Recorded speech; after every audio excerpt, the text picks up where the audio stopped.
All right, guys, trusting God. Now, if I were to ask you, do you trust God? What would be your answer? Yes? Well, that sounded very definite, didn't it? Yeah? I suggest and I think there's a mixture of responses there. There'll be some who will answer yes immediately. Yes! There are some who will say, I don't really know God. There might be some who will say, sometimes I trust God. Others who will say, I want to, but I can't. Some others might even say, no, I believe in God, but I don't trust Him. Or perhaps the question should be, why should I trust God? Can I really trust God? Or perhaps it's much simpler than that. I don't know what you mean, Andy, by trust. Is that the same as belief in God? Is it the same as faith in God? Are we up yet? We're struggling. Okay. It's a big, big question. Yeah?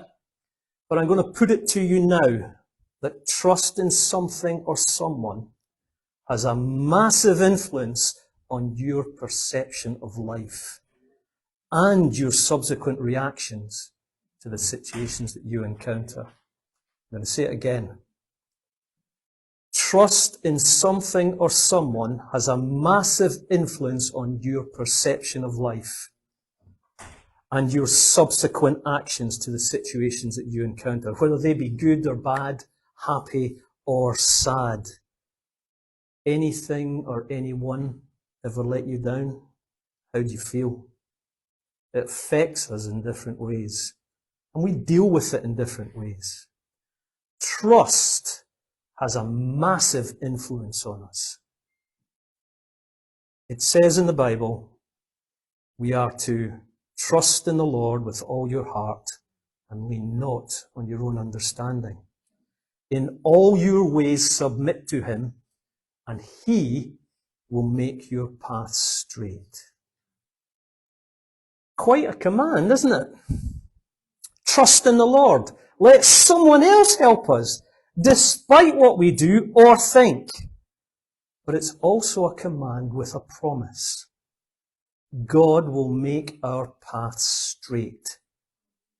Sometimes, especially me, I can't work out what that means. But do I or do you trust God enough to let Him guide you along that path? Guide me along that path? Bishop Desmond Tutu, my hero, one of my heroes. He was speaking at a youth conference on the environment, and he was asked a question by a young person, a question about his optimism for the future. And the conversation, are we up? Oh, that's good. Slide 5. Yeah? There we go. There's the bishop. Yeah? Okay. The conversation went something like this. Bishop Tutu, it's all well for you to be up there and being optimistic, but your generation have left this planet in a mess. Where does that leave us? Quite a poignant question, really. How do we fix the mess? However, in answering the question, the bishop replied, you are correct. The planet is a mess. And I accept my responsibility in that. But may I just correct you on one thing? I'm not an optimist. I'm a prisoner of hope. Perspective. Desmond Tutu had a different perspective. His hope and his trust was a direct reference to a prophecy concerning Jesus and the promise of restoration. And you can see it there. As for you, because of the blood of my covenant with you, I will free your prisoners from the waterless pit. Return to your fortress, you prisoners of hope. Even now, I announce that I will restore twice as much to you. Bishop Desmond Tutu He wasn't an optimist or a pessimist, realist, idealist. He was a hopist because of his trust in God. So what is trust? Is it the same as belief? Is it the same as faith? Let's quickly look at these things. No, we're not. Belief. Here we go. Faith, you believe that there is one God. You do well. Even the demons believe. Satan knows that God's real. The demons believe in Jesus and his lordship. Do you believe in God? So does the devil. The difference between belief and trust is the action involved in trusting. You can believe something one day and then change your mind the next. I met a Shrewsbury Town supporter yesterday. Okay. And I've known this fella for a long time. And he said to me, I believe we are going to get promoted this year. After 3 games, he had changed his mind. Yeah. So, belief, right? You put your trust in something, to have faith in something, you're committing to aligning your actions with your belief. We see that today. People's actions don't align with their beliefs. Look at politics. Yeah. Unfortunately, it's also true in the church, isn't it? Where we see abusive actions contrary to belief. What about faith? It says in Hebrews, faith is confidence in what we hope for and assurance about what we do not see.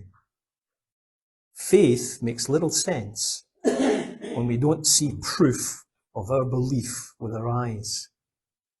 However, we don't see God, but we see his creation. Yeah? And we believe he loves us so much. He sent his son to die in our place. A virgin birth.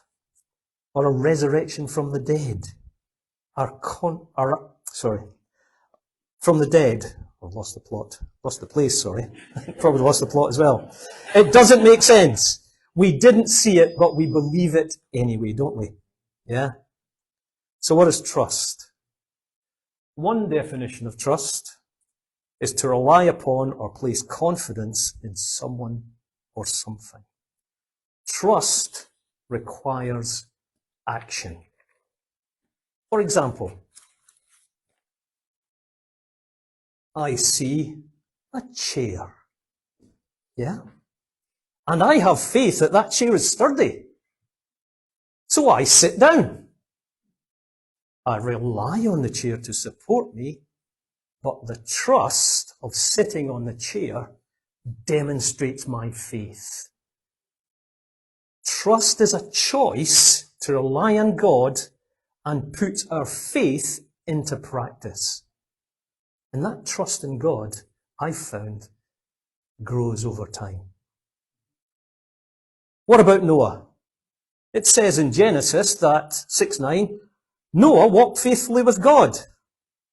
But then he trusted God by taking action to build the ark. What about Abraham?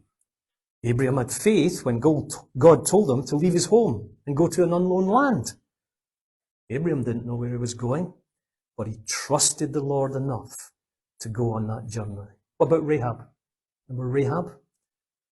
Rahab believed in God and trusted him to save her family when she hid the messengers that Joshua sent to spy out Jericho. Faith, trust in action. What I want to do now is I want to give you a little story about myself, about trust, and how God built that trust, not only in me, but in my family. So it's a bit of a testimony. Anyway, before, 1988, we'll go back to 1988. Majella and I decided to get married. Majella's my wife now, by the way. Okay? All right? And about a year after we were married, we decided to have children. We wanted to have children. Yeah?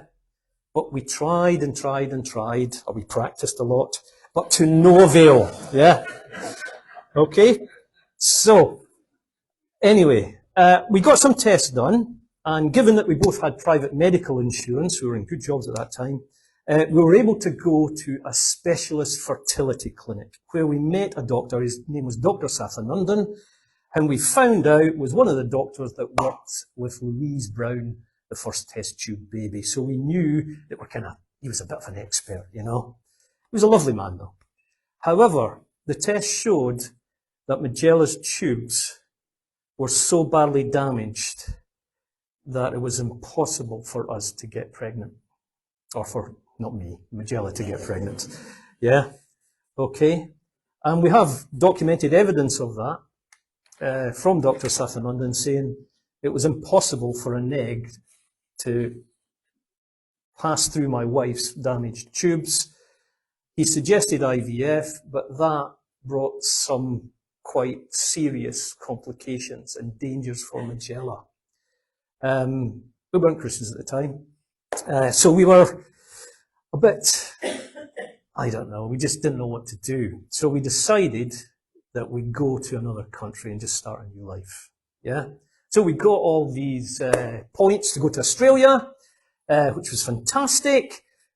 Just about to go on the plane, and out of the blue, I got an offer of a job in Chicago in the USA, which we did. We went to Chicago. Now, Chicago was really good for me, but Magella couldn't work. She didn't have a work permit.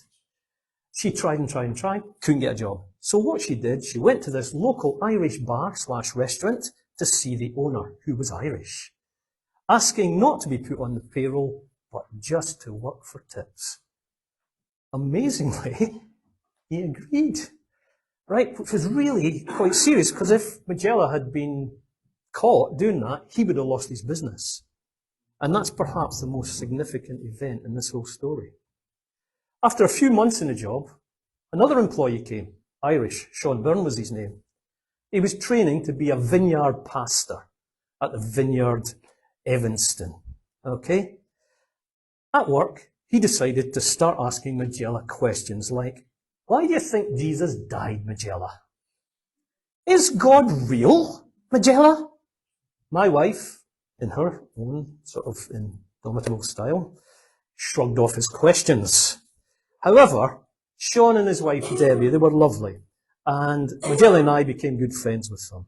We didn't go to church, but we respected their beliefs. One day, we're walking down Main Street in Chicago, and Sean stopped me, and he offered to pray for me and Magella about not being able to have children. I thought, that's very kind of you. I said, of course you can. Thinking, of course, him and Debbie go home, pray like we do here in Britain, you know. Oh no, right in the middle of Main Street, Chicago. I think, Andy, what? What is going on there?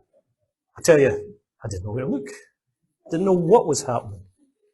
However, about a month after that, while Debbie and Sean had been praying, Magella had to go for tests to check up on her health because of her condition, right?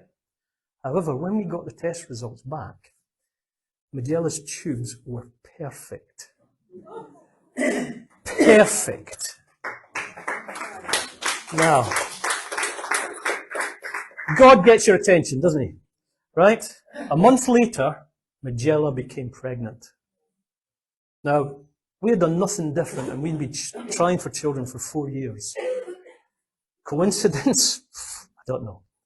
However, our joy was short-lived. The baby miscarried. And it was quite hard. However, this whole episode turned me upside down. I started going to the vineyard in Evanston, okay, and I wondered about the purposes of God. I started a home group in midweek. I did a Bible course.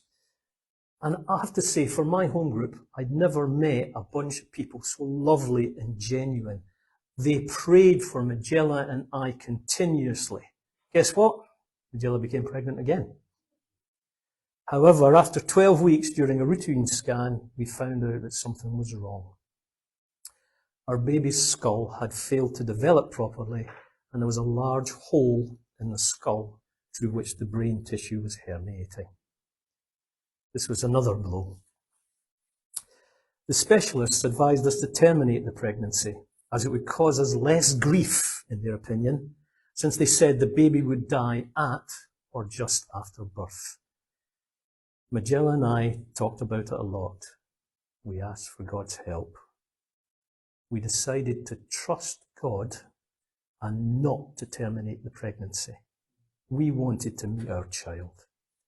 Now, during this time, I can only describe what I consider a supernatural peace that came over me because we made the decision to trust God. Now, it was a hard time. Magella, in particular, kept asking the questions, why me, why us? But looking back, I can only say that God was definitely with us. In fact, this is funny during this situation. We were offered counselling, and it was very embarrassing because we seemed better adjusted to the situation than the counsellor was, right? The counsellor was really sort of sorry for us and things like that. We were like, why? We're going to do this. We've made the decision. I was just overcome with a strong feeling that baby would not die. Outside the birthing room, there was a group of about 10 to 20 people praying. It was a long and hard labour. It's about 39 hours, I believe, but the baby was born. It was breathing on its own. The brain tissue came out through the baby's skull, was wrapped up in bandages, and Magella, myself, and the baby were able to bond. We named her Saoirse, which means in Gaelic, fly free, or more simply, freedom. The hours went by, then the days. Saoirse was still alive. During this time, whilst Magella was sitting beside Saoirse's cot, the paediatric consultant in charge of Saoirse was doing his rounds with his medical students, you know, as you see on the television programmes. And he was going round discussing all the cases. When he got to Saoirse's bed, he said, and this is a documented quote from his notes, and you see this? This is not compatible with life. Now, I was not there at the time, which is probably just as well, right? But can you imagine how Magella felt? We took Saoirse home to care for her. They told us she would die. 1 day, 2 days, 3 days, 4 days, 5 days. After 4 weeks, we decided to take her down to Children's Memorial in Chicago because this thing outside her skull was getting bigger and bigger with brain fluid draining into it. So I was praying fervently. The operation she needed had a 3% survival rate. We decided to trust God and go ahead. She survived the surgery. Every time they said something good could go wrong, we prayed and it didn't. Now, I wish I could say that Saoirse will grow up to be a normal, healthy child, but that's not the case. Saoirse was deaf and blind, had very little movement. She's confined to a wheelchair. She suffered from seizures and required 24 hours a day attention. My wife and I still had questions. Why us? However, we both knew that God had been with us and there was a reason for Saoirse to be here. There's many other things I could tell you about that. However, when all of this was going on, Magella became pregnant twice more and gave birth to 2 healthy children, a girl and a boy. However, with my son Kian, after 12 weeks, he had the same initial test results as Saoirse had.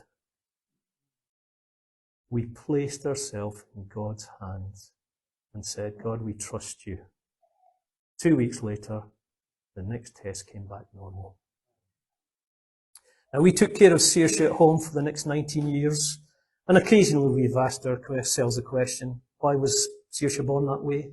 Would it have been better if she had died? The answer has always been a resounding no. God has even given me a picture of her dancing. Yeah, she's in a wheelchair bound. She requires hoist to lift her. You see, God does have plans for everyone, even Saoirse. Her very spirit and the way she engages people ministers to them. Her life has touched many other people and made them think seriously about their own lives. Our other children, needless to say, have been hugely positively influenced by their big sister. There are many other stories I could have told you. Not being able to go on holiday like normal families, just one of these, but I think you get the picture by now. God is always after you. You just need to let him in. You need to trust him. There are just too many coincidences in that story not to believe that God was at work. He performed healing miracles for my wife and for my daughter Saoirse. And that's not to minimize the hurt and grief and anguish that was experienced during this time. But through it all, God gave me a peace and a calmness. I have no doubt that God meant us to go to Chicago to meet some Christians. I have no doubt that the owner of the bar was meant to get Nigella that job. Don't know how she did it. I have no doubt that God placed Sean and Debbie Byrne in Chicago at the same time as we were. I have no doubt that God healed Nigella's tubes. No doubt that Saoirse would live. God said she would. I had no doubt that Saoirse would not die under surgery to remove the portion of brain outside her skull. Saoirse is now 31 years old and is witnessing to this day. She lives in a residential home, which she moved to 12 years ago, where she has a fantastic quality of life, a quality of life that we could never give her at home. It was hard to do that, to give up your child, but we trusted God in this. And he has come through again. The staff take her to church, and they're being encouraged and provoked by seeing the way that church love and honour Saoirse and them. I think the biggest miracle, of course, is that my daughter is really responsible for bringing me to faith in the one true God. And I know that no matter what, I will see my daughter dancing one day. Whether it's on earth or in heaven, I will see that happen. Oh, that was quite hard. So, come on, there we go. Trusting God. Faith is confidence in what we hope for and assurance about what we do not see. Trust in the Lord with all your heart and lean not on your own understanding. In all your ways submit to him and he will make your paths straight.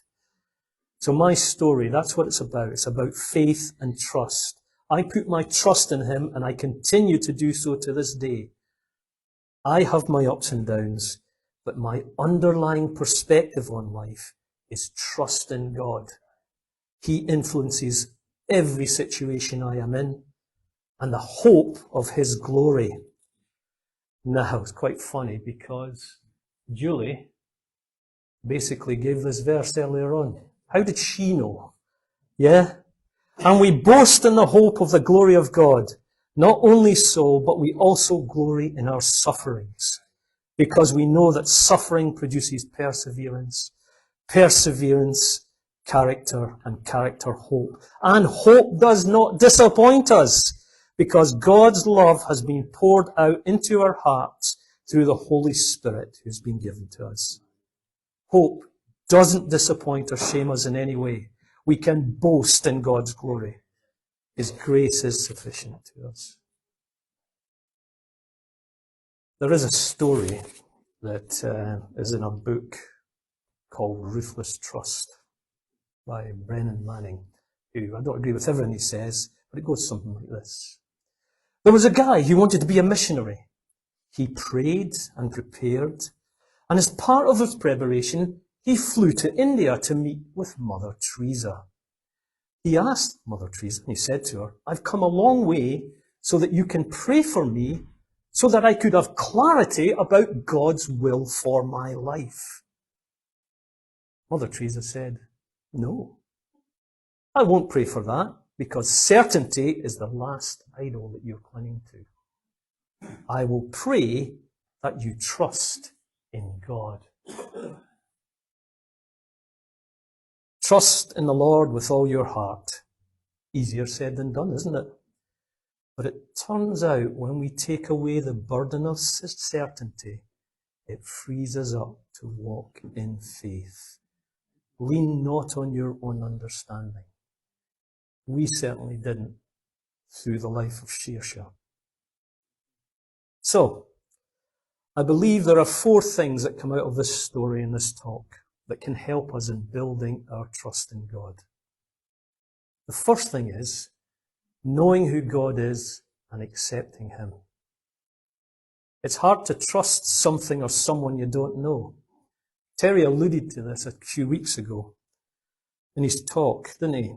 He said, read the Bible. Get into the habit of reading the Bible. Learn the truth about God. Not the stories that people tell you, but the actual truth about God.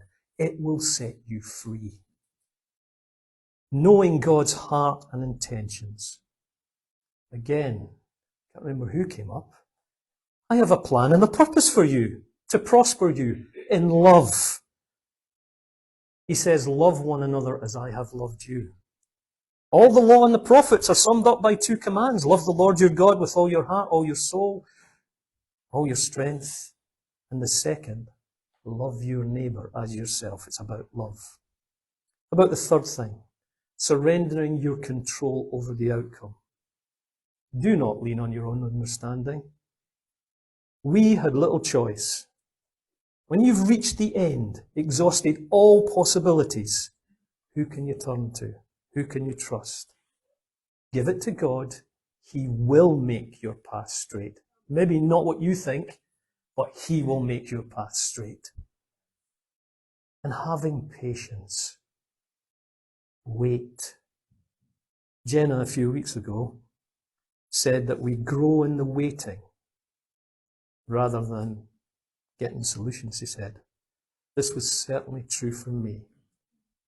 And I'm still waiting to see my little girl dancing. So, what's your outlook or perspective in life? Are you a pessimist, an optimist, a realist, an idealist, a combination of all 4? Or are you simply a prisoner of hope that trusts that God will do, in the words of the decking advert, what it says on the tin? Amen. Thank you.